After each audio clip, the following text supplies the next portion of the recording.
मैं दुर्गेश सिंह अपने सभी प्यारे प्यारे दर्शकों का बहुत बहुत स्वागत करती हूँ आपके अपने ही यूट्यूब चैनल में। और आज मैं आपको पढ़ाने वाली हूँ क्लास 9th की poem A legend of Northland. मतलब नॉर्थलैंड की एक पौराणिक कथा। लीजेंड होता है पौराणिक कथा, पौराणिक कथा। जो पुराणों में हमें कहानियाँ मिलती हैं उनको पौराणिक कथा कहते हैं। जैसे रामायण महाभारत से ली गई कहानियाँ, ऐसी ही कथा पर आधारित ये हमारी कहानी है।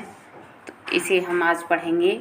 इस पोएम में पोइट ने हमको एक ऐसी महिला के बारे में बताया है, ऐसी बूढ़ी औरत जो सेंट पीटर को अपने लालच के कारण नाराज़ कर देती है। ऐसी लालची औरत की कहानी है जो एक केक भी सेंट पीटर को नहीं दे पाती है।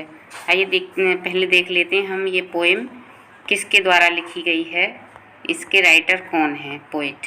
तो इसके पोइट हैं फोइबी कैरी। इसके पोइट हैं फोइबी कैरी। और ये पोएम एक बैलेड है। बैलेड क्या होता है? बैलेड एक गीत होता है। बैलेड एक गीत होता है जिसमें एक कहानी को सुनाया, गीत के माध्यम से कोई कहानी सुनाई जाती है, उसको हम बैलेड कहते हैं। जब किसी गीत में कोई कहानी सुनाई जाती है छोटी छोटी स्टेंजा के माध्यम से, तो उस कहानी को बैलेड बोला जाता है। Ballad are a part of folk culture और popular culture and are passed on orally from one generation to the next generation. Ode क्या है? ओड हमारे देहाती सभ्यता से संबंधित है, ग्रामीण सभ्यता से संबंधित है और एक बहुत ही पॉपुलर फॉर्म है जो मौखिक रूप से एक जनरेशन से, एक पीढ़ी से दूसरी पीढ़ी तक पहुंचाई जाती है। A legend of the Northland is a ballad. तो ये कहानी जो ए लीजेंड ऑफ नॉर्थलैंड एक बैलेड है। इसके कुछ वर्ड्स हैं जिनको हम डिस्कस कर लेते हैं। लीजेंड, लीजेंड का अर्थ होता है ओल्ड ट्रेडिशनल स्टोरी, यानी पुरानी पारंपरिक कहानी। सेंट पीटर एक पवित्र आत्मा जो गॉड क्राइस्ट का एजेंट है। प्रोवोक का अर्थ होता है नाराज करना। तो आइए अब हम इस कहानी के बारे में पढ़ते हैं। अब बहुत कुछ हमारे अंदर जिज्ञासा बढ़ चुकी है कि आगे इसमें कहानी में है क्या। तो आइए जानते हैं आज की हमारी इस बैलेड के अंदर किस कहानी को सुनाने का पोइट ने प्रयास किया है, फोइबी कैरी ने। आपको पहले मैं एक बात बता दूं, जब भी आप पोएम लिखें, अपना जब भी कॉपी बनाएं, कॉपी पे सबसे पहले चैप्टर का नेम और उसके राइटर या पोइट का नाम ज़रूर लिखिए, क्योंकि एग्ज़ाम में जो पैराग्राफ आता है उस पैराग्राफ में 2 नंबर का 2 मार्क्स का एक क्वेश्चन ज़रूर पूछा जाता है कि दिए गए पैराग्राफ या स्टेंजा का पोइट या राइटर कौन है। तो सबसे पहले आपको हर चैप्टर जब भी आप बनाएं कॉपी, तो कॉपी पे पहले चैप्टर का नेम और उसके नीचे उसके पोइट का नेम ज़रूर लिखिए, जिससे कि आप जब भी नोटबुक खोलें तो आपको याद रहे कि इसका पोइट या राइटर कौन है और आगे एग्ज़ाम में आपके 2 मार्क्स श्योर हो जाएं। इसलिए इस बात का आप हमेशा ध्यान रखें। और इंडेक्स बनाएं, इंडेक्स में चैप्टर नेम और राइट या पोइट का नेम ज़रूर लिखें। इंडेक्स को सबसे पहले भरें और उसको अपने टीचर से चेक कराएं, जिससे कि आप जब भी कॉपी खोलेंगे तो सबसे पहले आपकी इंडेक्स पे निगाह जाएगी और इंडेक्स में जो भी राइटर होगा चैप्टर का, आप एक झलक में उसको देख लेंगे कि इस चैप्टर का राइटर कौन है। बार बार आपको पेज पलटना नहीं पड़ेगा। तो आइए पढ़ते हैं हम आज की बैलेड को।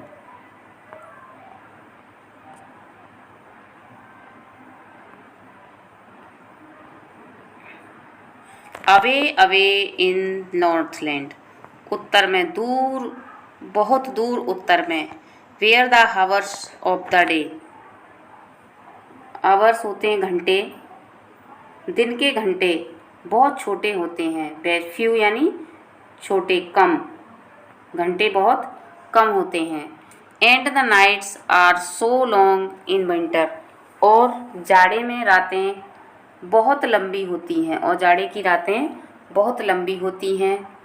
That they can not sleep them through, ये रातें इतनी लंबी होती हैं कि इन रातों में पूरी रात सोया भी नहीं जा सकता, इतनी लंबी इसकी रातें होती हैं। ये उत्तरी ध्रुवों की बात है, ध्रुवों पर रात बहुत लंबी होती है और दिन बहुत छोटे होते हैं। तो ये ध्रुवों के बारे में बता रहा है पोल्स के पास कि वहाँ रात बहुत लंबी होती है और दिन बहुत कम होता है। Next paragraph, where they harness the swift reindeer. बिना पहिए हार्नेस होता है, एक रेंडियर नाम की गाड़ी होती है जहाँ ध्रुवों पे आपको पता ही होगा वहाँ बर्फ़ बहुत पड़ती है, तो बर्फ़ पे कोई और गाड़ी तो चलती नहीं, तो वहाँ पर एक स्लेज गाड़ी होती है, स्लेज गाड़ी होती है जिसमें पहिए नहीं होते, और एक रेंडियर नाम का जानवर होता है जो इस गाड़ी को खींचता है और ये गाड़ी उस पर चलती है। रेंडियर इसको खींचता है बर्फ़ के ऊपर, बिना पहिए वाली गाड़ी है, तो रेंडियर को इसमें जोता जाता है। Where they harness the swift reindeer to the sledge, जहाँ वे रेंडियर को स्लेज नामक गाड़ी में जोतते हैं। व्हेन इट स्नोज, जब बर्फ़ पड़ती है। And the children look like bear's cub, और वहाँ उनके बच्चे कैसे लगते हैं, एक भालू के समान लगते हैं।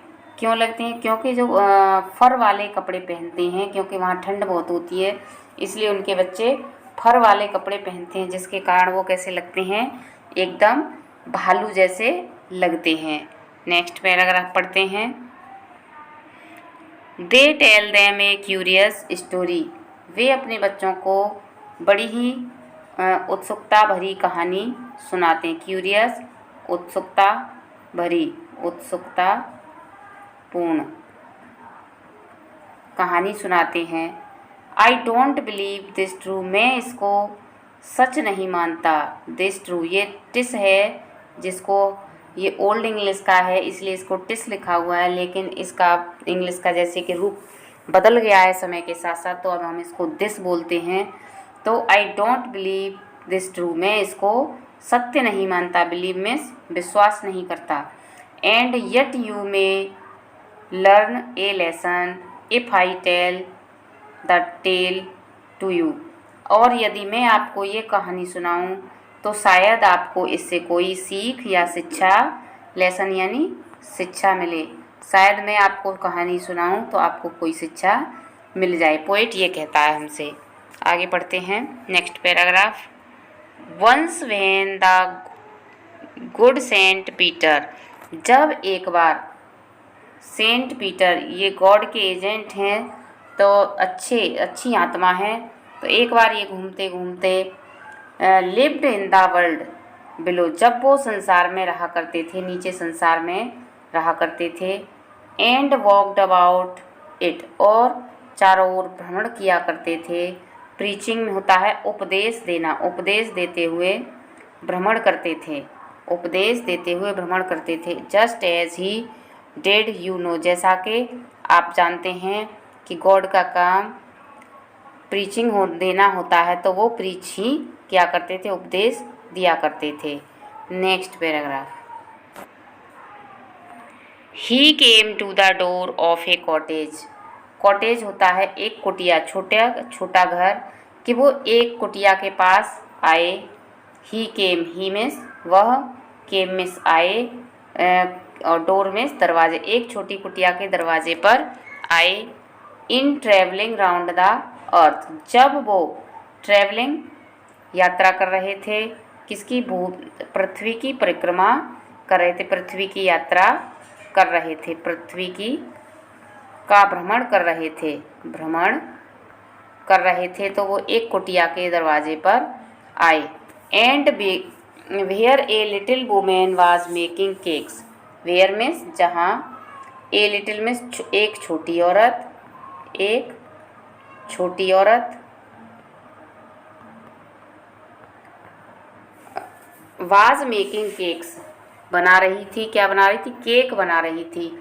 And baking them on the hearth, hearth होता है अंगीठी, तो उनको अंगीठी पर सेक रही थी, अंगीठी पर सेक रही थी, अंगीठी पर सेक रही थी। एंड बीइंग फेंट with fasting for the day was almost done, He asked her for her store of cakes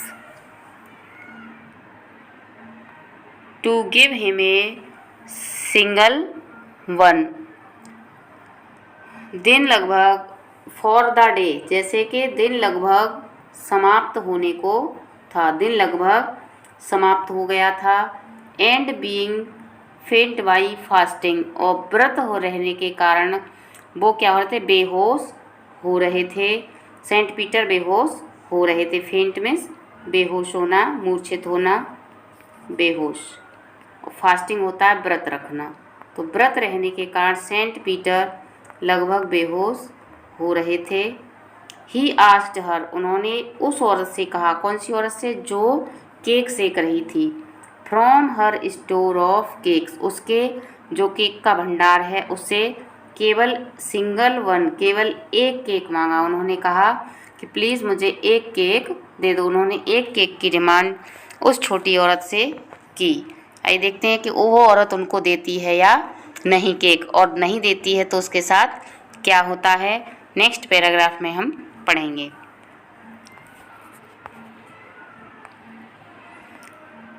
so she made a very little cake, जब सेंट पीटर ने उससे केक मांगा तो उस औरत ने क्या किया, सी made a very little cake, little means छोटा सा, उसने बहुत छोटा सा केक बनाया, छोटा सा केक बनाया। बट एज इट बेकिंग ले बेकिंग ले मीन्स सेक रही थी, सेक रही थी, लेकिन जब वो इसे सेक रही थी, शी लुक्ड एट इट, उसने उसको, उस केक की तरफ देखा। लुक्ड एट यानी केक को देखा, केक को देखा। जब उसने केक को देखा, एंड थॉट इट सीम्ड, और उसने सोचा कि लगता है, too large to give away, कि ये तो बहुत बड़ा है देने, टू यानी बहुत अधिक, टू बहुत अधिक, लार्ज मीन्स बड़ा, कि ये तो बहुत बड़ा है इसे देने के लिए। Therefore she needed another and still a smaller one, इसलिए उसने एक छोटा सा केक, फिर उसने आटा गूंदकर एक पहले वाले से छोटा केक बनाया। नीडेड मीन्स गूंदना, उसने आटा गूंधा, देयरफॉर इसलिए उसने फिर से आटा गूंधा और दूसरा केक बनाया। And still a smaller one, ये पहले वाले से भी छोटा था, स्मॉलर जो पहले बनाया था ये उससे भी छोटा था। बट इट लुक्ड, लेकिन ये लगता था, when she turned it over, जब उसने इसको पलटा, as large as the first had done, जब उसने इसको पलटा, घुमाया, तो उसे ऐसा लगा कि ये तो पहले वाले जैसा ही, लार्ज मीन्स बड़ा हो गया है। As the first one, first यानी पहले जैसा उसने बनाया था, पहले जैसा ही बड़ा हो गया है। Then she took a tiny scrap of dough, तब उसने क्या किया, उसने गूंधे हुए आटे में से, स्क्रैप ऑफ डो, आटे का बहुत छोटा, डो होता है गुंधा हुआ आटा, आटा गुंधा हुआ, तो गुंधा हुआ आटा था, उसका बहुत छोटा सा टुकड़ा, टिनी में छोटा सा टुकड़ा लिया। एंड रोल्ड इट फ्लैट, और इसको बेल बेल कर चपटा कर दिया। And baked it thin as a wafer, और इसको सेका, इट थिन एज वेफर, और ये बिल्कुल कैसा था, बिल्कुल कागज़ की तरह पतला था।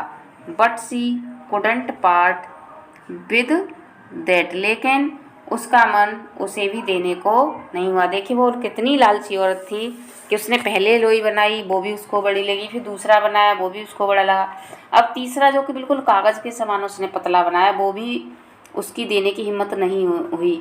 आपको ऐसे लोग देखने को अक्सर समाज में मिल जाएंगे कि उनके पास चीज़ होगी लेकिन वो किसी को देने की हिम्मत नहीं करेंगे। लेकिन मैं उम्मीद करती हूँ कि मेरे प्यारे जो भी दर्शक बच्चे हैं वो कभी ऐसा नहीं करेंगे कि किसी ज़रूरतमंद को खाना ना दें, पानी ना दें, क्योंकि ये हमारी सभ्यता में नहीं है, ये हमारी सभ्यता के विपरीत है। हमारे यहाँ क्या है, अतिथि देवो भव। अगर हमारे यहाँ कल्चर है कि अगर कोई हमारे यहाँ भूखा आता है तो हम अपने सामने रखा हुआ खाना भी दान में दे देते हैं। इतिहास में ऐसी सैकड़ों घटनाएं आपको मिल जाएंगी कि हमारे जो पूर्वज हैं उन्होंने अपने सामने का खाना उठाकर दूसरे को दिया है और दूसरे की मदद की है। तो मैं उम्मीद करती हूँ मेरे सभी बच्चे जो इस वीडियो को देख रहे हैं इससे सीख लेंगे कि हमें घर आए हुए का स्वागत करना चाहिए, उसकी जैसे संभव हो मदद करनी चाहिए, ना कि इस लालची औरत की तरह जो एक कागज़ के समान पतला केक बना रही है उसको भी वो दे नहीं पा रही है। For she had said, "My cakes that seem too small when I eat of them myself."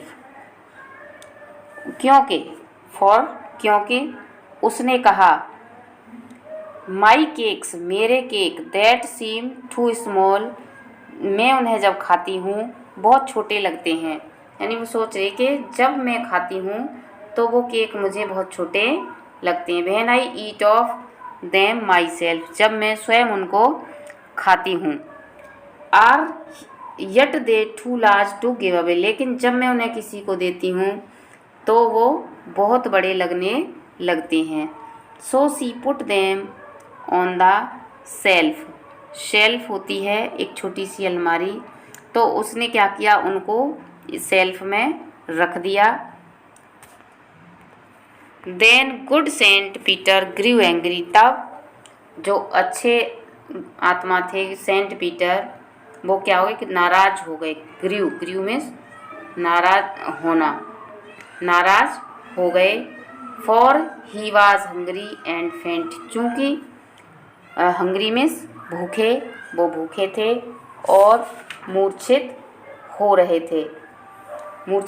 थे।